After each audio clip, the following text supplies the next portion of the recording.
Boa noite, caríssimos irmãos. Hoje nós vamos estudar sobre Caibar Schutel. Esse exemplo de divulgador da nossa doutrina, do Espiritismo, chamado de bandeirante do Espiritismo, porque levou ao interior, ao interior do estado de São Paulo, a doutrina e seus exemplos. E resolvemos escolher por quê? Porque nós temos muitos exemplos de pessoas que estavam trilhando por um caminho não tão cristão e que depois resolveram, através de algum fato, mudarem sua vida e suas escolhas. A gente tem como exemplo Paulo de Tarso, temos Santo Agostinho, temos Francisco de Assis. Então, todos esses tiveram algum momento de dificuldade, mas com a sua reforma íntima. Mas com o tempo conseguiram vencer tudo isso, Então, é muito interessante a gente ver que nós também temos condições de mudarmos, Como eles mudaram, nós também temos condições de fazer a nossa reforma íntima e de ir pelo caminho de Cristo, que Cristo nos ensinou. Então, fazer primeiro a nossa oração para nós darmos início às nossas informações. Vamos orar pedindo a Deus inspiração, proteção, agradecendo por estarmos aqui, para estudarmos um pouco mais essa doutrina maravilhosa, e a Jesus por estar sempre conosco, onde 2 ou mais estiverem reunidos em seu nome, Ele estará junto, e que trouxe todos esses ensinamentos tão preciosos, que serviram para modificar as pessoas, para as pessoas evoluírem. Vamos agradecer ao mentor do Lar Espírita Aurora de Luz, a nossa casa também chamada de Maria da Luz, e vamos agradecer a todos os espíritos que vêm aqui para nos intuir, estudar conosco e aprender um pouquinho mais sobre todos os ensinamentos que Jesus nos deixou e a influência que esses ensinamentos tiveram em certas pessoas e provavelmente também em nós, que é o que nós desejamos. Então, meus irmãos, Caibar Schutel, ele atualmente é coordenador, geral da colônia Alvorada Nova. E por que eu escolhi ele? Porque ele é um exemplo para nós, de mudança e também de dedicação, e caridade. E está nesse trabalho, foi escolhido através do que ele mostrou de espírito, já em evolução e, por certo, evoluído, e juntamente com a irmã Sheila, que é enfermeira da Segunda Guerra Mundial, eles estão lá trabalhando na Alvorada Nova, que é uma colônia não tão conhecida como Nosso Lar, que Nosso Lar há livros sobre Nosso Lar, há filme, filme sobre Nosso Lar. E essa colônia, Alvorada Nova, não é tão conhecida, mas ela é interessante porque está aqui na região de Santos, E nós vamos começar falando da vida dele, da vida anterior, antes dele se tornar espírita. Então, Caibar de Souza Schutel nasceu em 22 de nove de 1868 no Rio de Janeiro. O seu pai, Antero de Souza Schutel, era um homem muito abastado, Ele era um homem que ele negociava móveis, mas ele perdeu-se na vida, Ele foi um boêmio, Então, e no vício do jogo. E a sua mãe, Dona Rita, era uma pessoa muito católica, E o pai dele, devido a essa vida dele, desregrada, aos 33 anos ele desencarna e deixa a Dona Rita grávida. Aí Dona Rita tem o nenê, que é o Antero, Mas o Antero também só conseguiu viver durante 4 anos. E passou tudo isso também, Dona Rita desencarnou. Então, ela desencarnou e o nosso Caibar Schutel, ficou órfão de pai e mãe. E foi para a casa do avô, que isso aí tudo era no Rio de Janeiro, que ele nasceu no Rio de Janeiro. E o avô também, né, com possibilidades, colocou naquela escola muito famosa, o Colégio Dom Pedro II, uma escola tradicional de ensino muito rígido, né, e uma escola, assim, ótima, né, considerada ótima, quem estuda lá, uma base muito boa, mas ele não se adaptou àquela rigidez da escola, né. Aí ele saiu e o que ele foi fazer? Ele foi procurar um farmacêutico e quis ser aprendiz de farmácia, né? E a partir daí ele começou a ter muito conhecimento, né? De farmacêutica, aprendiz, mas foi se dedicando e se tornou um ótimo farmacêutico. Mas devido ao seu orgulho, era uma pessoa muito orgulhosa, né? Ele não, a primeira vez que o patrão chamou sua atenção, ele já pediu as contas, né? Não quis mais trabalhar e foi trabalhar como entregador numa mercearia. Mas ele tinha uma vida muito desregrada. Ele tinha mais ou menos a vida como o pai dele tinha, né? Então ele era boêmio, então naquela facilidade da vida do Rio de Janeiro, de boemia, ele foi ficando à noite fora, dormia muito tarde, então ele acabou com a saúde dele. E ele estava já anêmico e foi no médico. O médico aconselhou que ele saísse da cidade, que aquilo estava influenciando muito a vida dele. Então, que ele fosse morar em outra cidade, uma cidade mais calma, né? E então, o médico falou, você está à beira de ter uma tuberculose. A gente sabe que a tuberculose naquela época era uma doença, né, muito perigosa. Nessa vida que você está levando, você não vai ter outra chance. Você vai daqui pro túmulo. Assustou logo, né? Aí ele resolveu ir até a estação ferroviária, mas não sabia nem para onde ia. Ele olhou lá o mapa, olhou. Eu vou para essa cidade aqui. E foi quando ele escolheu ir para Araraquara, né? E lá em Araraquara, a primeira coisa que ele fez foi o quê? Foi ir atrás de uma farmácia, né? Para se oferecer para trabalhar. Aí o farmacêutico fez uma porção de testes muito rígidos, né? Para ver se ele tinha capacidade mesmo, e ele conseguiu. Graças à sua inteligência, né? Ele conseguiu um emprego e ficou trabalhando lá na farmácia, né? E ele tinha, assim, ele era muito melindrado, né? E ele ficou lá na farmácia, mas logo se aborreceu também. E o patrão falou alguma coisa, ele não gostou, pediu as contas. Aí ele foi...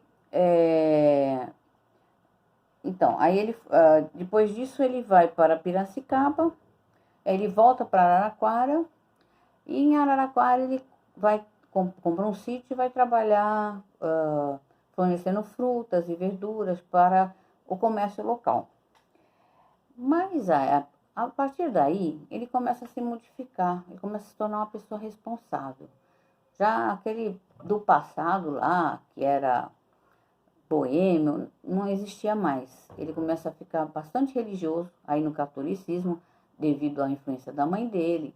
E ele era uma pessoa que se dedicava. Quando ele estava fazendo alguma coisa, se dedicava demais. Por isso que em tudo ele se sobressaía, né? E aí e uma coisa muito interessante, que ele nunca tirou proveito da família dele, né? Que a família dele era uma família ilustre. No Rio de Janeiro, ela frequentava a corte, era família de origem suíça, né? Mas ele nunca usou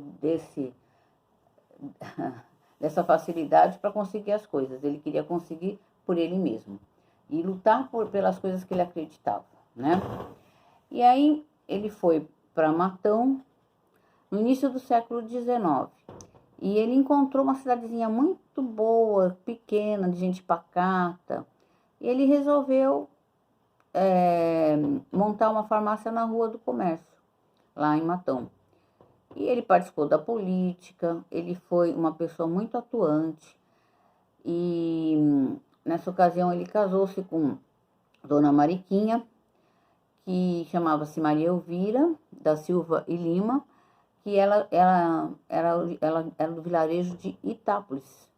E esse casamento, eles não tiveram filhos. Mas Dona Mariquinha era uma pessoa tão bondosa que ela ajudou muito nas obras sociais do Caibar, né? Ela sugeria até, ela ajudava ele nas obras sociais, era muito caridosa. E infelizmente, Dona Mariquinha, ela desencarnou muito cedo, porque ela tinha uma doença autoimune, que hoje a gente chama e conhece mais do que naquela época, que é lúpus. Mas na época que ela era viva, ela até sugeriu dele construir umas casinhas para acolher pessoas que não tinham onde morar, que estão muito pobrezinhos. Ele acolheu pessoas até com lepra. E ele sempre atuando no combate da febre amarela, porque essa época era uma época de surto da febre amarela. Já em Araraquara já tinha acontecido isso, dele ser atuante nessa área, né? E ele conseguia, assim, muitos resultados. Ele fazia um tratamento, ele fazia muita coisa de caridade, não cobrava, né? Ia na casa das pessoas para consultar. É que é a época que o farmacêutico praticamente substituía o médico, né? Não tinha essa facilidade dos médicos, tudo. Então, ele começou a sonhar muito, muito com a mãe e com o pai. E ele começou a ver que aquilo não era bem um sonho, que era um encontro espiritual. E a partir daí, ele começou a ficar muito curioso a respeito dessa sintonia dos encarnados com os desencarnados. E foi quando ele começou a pesquisar, a procurar o espiritismo, procurar amigos que já faziam sessões espíritas. E aí ele começou a devorar, né? Ele ganhou um exemplar da revista Reformador. Mas aí ele começou a devorar, pediu pelo correio os livros de Allan Kardec, começou a estudar e começou a se encantar com tudo aquilo, né? E aí ele se afastou do catolicismo e começou a se dedicar ao espiritismo. Mas acabou que ele criou muitas desavenças com os padres, né? Porque os padres não se conformavam de ter mudado de vamos dizer assim, religião, né? E aí começavam aqueles embates e começavam aquelas discussões, só que ele sempre ganhava nos argumentos, né? O padre sempre ficava com os argumentos muito fracos, né? Porque não tinha o que explicar certas coisas, né? E ele explicava e o padre às vezes tinha que ficar quieto. Então ele às vezes ficava meio assim, mal visto, só que depois, quando viam que ele era uma pessoa tão boa, que ajudava tanto os outros, que até depois o padre vinha, fazia amizade com ele, pedia desculpas e acabavam, aquela contenda lá, acabava solucionando tudo, né? E ele fundou o Centro Espírita Amantes da Pobreza, em 15 de setembro de 1905. Primeiramente funcionou na casa dele, depois ele teve um prédio próprio para o centro, né? E ele era uma pessoa assim, que também tinha muita vontade, né, de divulgação, então ele fundou o jornal espírita O Clarim, hoje é o nome da editora O Clarim, né?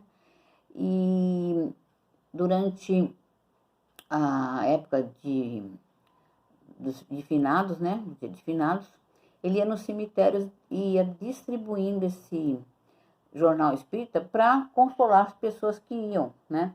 Porque as pessoas estavam muito assim sensíveis, precisando muito de uma palavra, então ele ia lá e levava esse jornal e distribuía para as pessoas. Era uma forma também de caridade, né? Para as pessoas se consolarem, porque aquele jornal dava aquela esperança que ali só estava o corpo, não tinha mais nada, que o espírito estava vivo, que a gente é imortal, né? Que aprendeu com Jesus. E aí, dessa caridade, né, muitas vezes havia desaforo, gente que não aceitava, né? Mas ele continuava esse trabalho, não se importava, não. E ele atendia qualquer pessoa, independente de nacionalidade, de raça, de religião, ele não fazia diferença. Ele atendia todos que precisavam, ele dava o seu atendimento através desse conhecimento que ele tinha, pelos estudos que ele teve de farmácia, né? E assim, sempre foi uma pessoa que foi muito admirada. E ele teve a intenção de fundar um hospital para os menos abastados, para atender esse pessoal. Só que não houve assim, não houve um empenho, né, de pessoas de fora para ajudar para que funcionasse esse hospital. Então começou a ter problema financeiro. E aí não teve como continuar funcionando e acabou fechando. Então ele continuou com aqueles atendimentos dele mesmo na farmácia, né? Ou na casa das pessoas. E ele era uma pessoa assim que ele não gostava de humilhar, né? Quando ele ajudava as pessoas. Então tem um caso que ele foi na casa de uma senhora, estava precisando de um atendimento. E ele chegou lá, ela estava deitadinha na cama e não conseguia levantar. Ele falou assim, olha, eu vou precisar ferver uma água lá no seu fogão, né? Na sua cozinha. É fogão a lenha, provavelmente, né? Uma pessoa muito simples. Aí ele chegou lá na cozinha para ferver água. Quando ele chegou na cozinha, ele ficou horrorizado. Não tinha nada de mantimentos, não tinha comida, não tinha nada para aquela senhora. Ele ficou muito, assim, triste. Aí ele pegou, quando ele foi embora, antes dele ir embora, disfarçadamente ele pegou um dinheiro e pôs debaixo do travesseiro dela, para que ela comprasse a comida. Então ele não quis dar aquele dinheiro na mão dela, assim, para não humilhá-la, né? Então ele fez essa caridade, né? Assim, de uma maneira que uma maneira correta, né? Que a mão esquerda não vejo que a mão direita faz, né? Que é o que Jesus pregava. E ele disse assim, o ideal de Jesus foi demonstrar a existência do espírito e sua sobrevivência à desagregação corpórea, né? A mensagem de Cristo é isso, que nós mostrar que a gente era imortal, né? Por isso que ele apareceu para Maria Madalena e para os apóstolos após a sua desencarnação, para mostrar que o espírito continuava vivo, né? E ele desencarnou no dia 30/1 de 1938, por causa de uma miocardose às 16 horas e 15 minutos da tarde. Mas o interessante desse espírito, ele é tão evoluído que ele desencarnou, mas ele fez uma psicofonia através do médium Urbano de Assis Xavier, que era seu amigo, e falou que estava ali, que antes de ir embora, ele queria abraçar todos os amigos, que chamasse todos os amigos dele, que ele queria dar um abraço. E aí pediu também que fizessem um túmulo muito simples, que ele não gostaria de nada de luxo, né? E que colocasse no túmulo a seguinte frase, vivi, vivo e viverei, porque sou imortal. Então ele só o pedido foi esse aí, né? Mas ele tinha consciência que ele estava desencarnado e imagina pós-morte, um pouquinho tempo depois que ele morreu, ele já trouxe essa comunicação. E após seu desencarne, como eu já falei, Jesus incumbiu dele ficar como coordenador, né, da colônia espiritual Alvorada Nova, que é uma colônia que fica na 4ª camada ubralina, e é uma colônia assim que a gente considera uma elevada cidade espiritual. Então, ele é um exemplo para nós de tudo que ele passou, ele enfrentou, né? E teve suas desavenças, mas foi uma pessoa que foi criada sem pai, sem mãe, órfão, né? Teve uma época que foi meio perdido, né? Lá no Rio de Janeiro, naquela cidade que tinha facilidades para boemia, abandonou tudo isso, se dedicou ao catolicismo, depois ao espiritismo e todas essas obras sociais que ele fez. Então, é um exemplo para nós de pessoa que conseguiu vencer as más tendências, como sempre nós falamos, né, que o bom espírito é aquele que vence as más tendências. Um exemplo para nós, né? Então, é muito bom a gente se espelhar em pessoas que tiveram dificuldades, mas conseguiram vencer todas as suas fraquezas, todas as suas negatividades e que fizeram o bem, né? Sem ostentação, sem arrogância, sem orgulho, sem humilhar aquele a quem a gente está ajudando.